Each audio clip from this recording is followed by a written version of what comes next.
Hi, I'm Katrina Lewis with the Rockbridge Report, and joining me today is the Executive Director of Kendal at Lexington, Mina Tepper. Thanks for joining me today, Ms. Tepper. My pleasure, Katrina. So, for those who haven't followed along to the process that's been the expansion plans for Kendal at Lexington, the City Council passed their proposal to expand in January 4-1. So following up on that, it was a little bit of a controversial meeting. Ms. Tepper, do you remember some of the concerns that neighbors raised? There were many concerns that they had raised over a long period of time.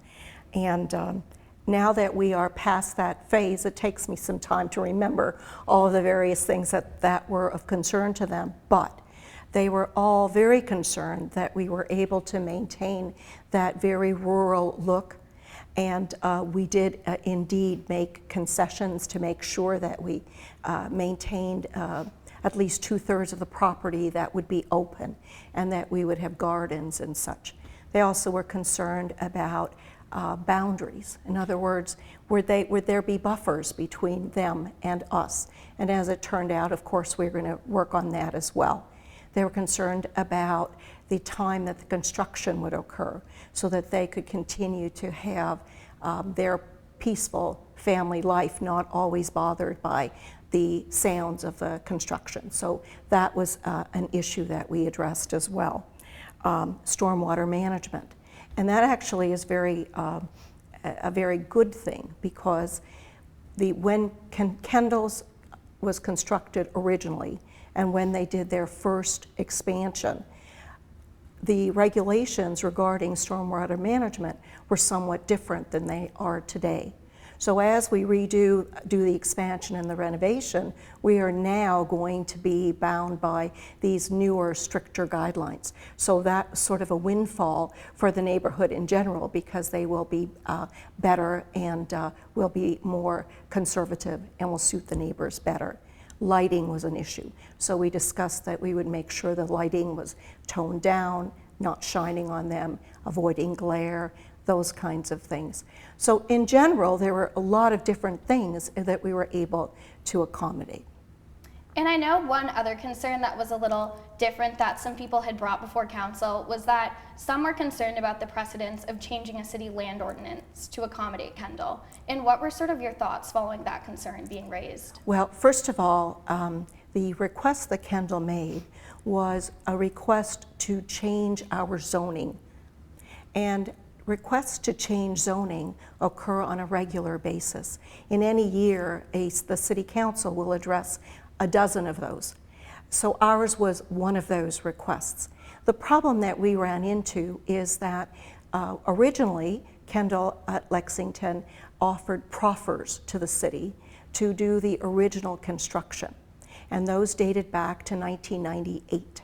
It's a long time ago, almost 20 years.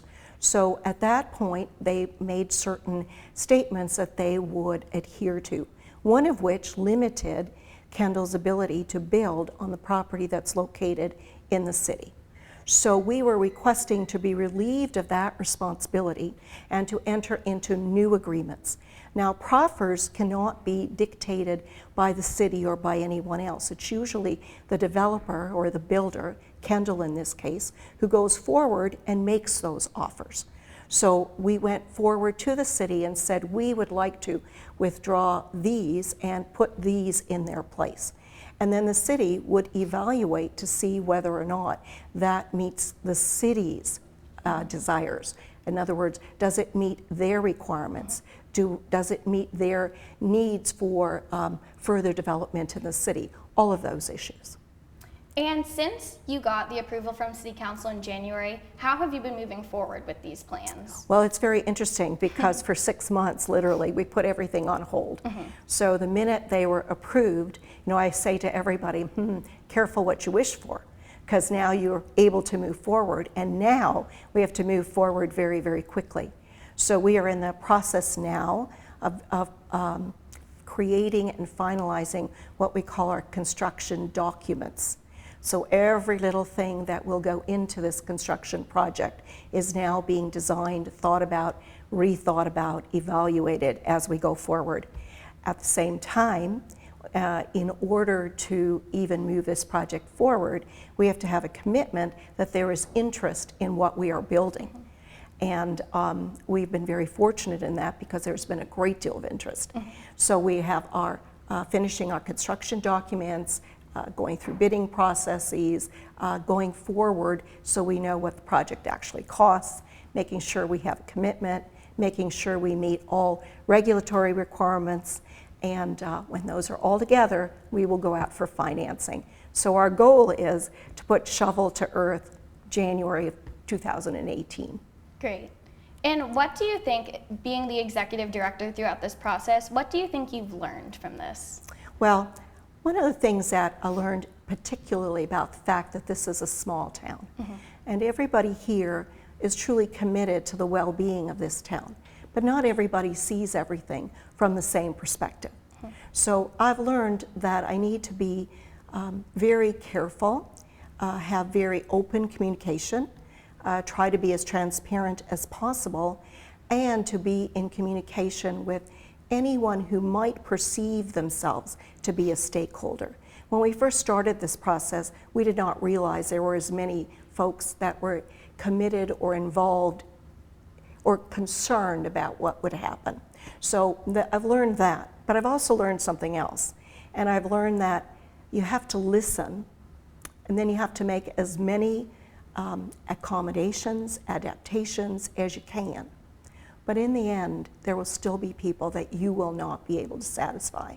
And you will have to hopefully be able to move forward and rebuild those relationships as time goes on. And going forward, since Kendal will be able to have this expansion, how do you think this will help Kendal fulfill its role in our community? So Kendal has a byword, and we always say that Kendal's responsibility is to be able to transform the experience of aging.